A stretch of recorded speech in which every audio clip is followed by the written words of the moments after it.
Mag-snack naman tayo ng super worms.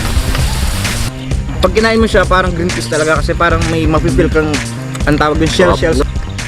Sa isang adventure, mas masaya kung may kasama ka. Parang kaming dalawa. Yes, ang magkakapatid na ipapakilala namin, food trip naman ang pagsasaluhan.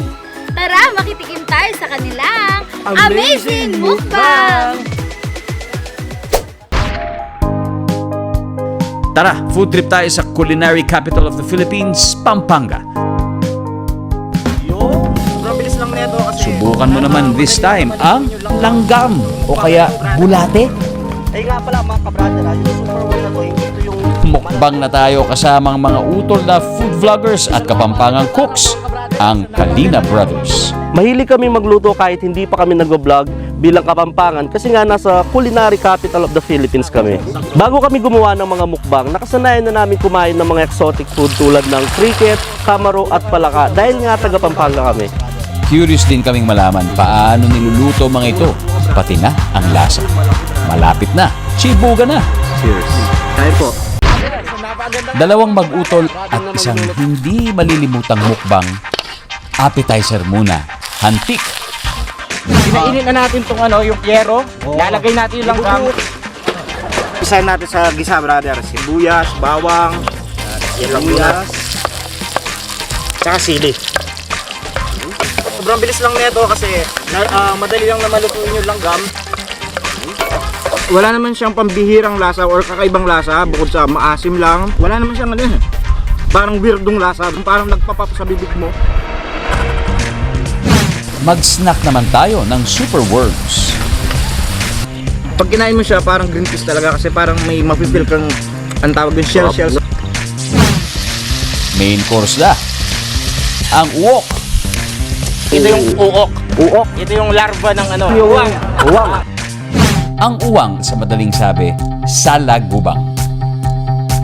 Ito yung uok natin mga kabrother. Nilinisan ni brother to, tinanggalan lang yung laman loob.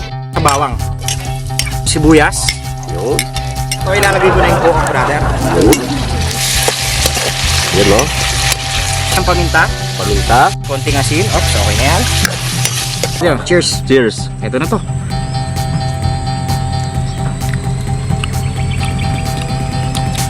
Yung laman niya sa loob, Creamy.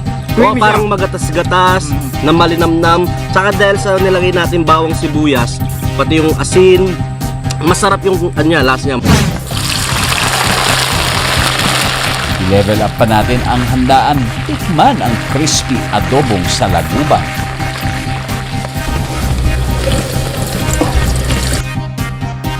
So, aadobohin na natin ngayon. Bawang at sibuyas, pinritong salagubang, Na may may crispy bawang, toyo, mga ka-brother. Ito na yung part.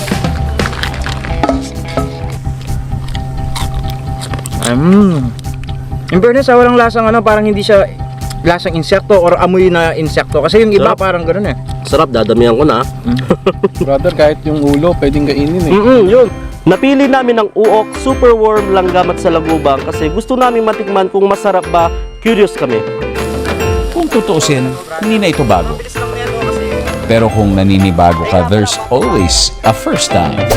Marami po kaming exclusive content para sa inyo. Just visit gmnetwork.com/entertainment at i-follow kami sa aming official Facebook, Instagram, X, TikTok at YouTube accounts.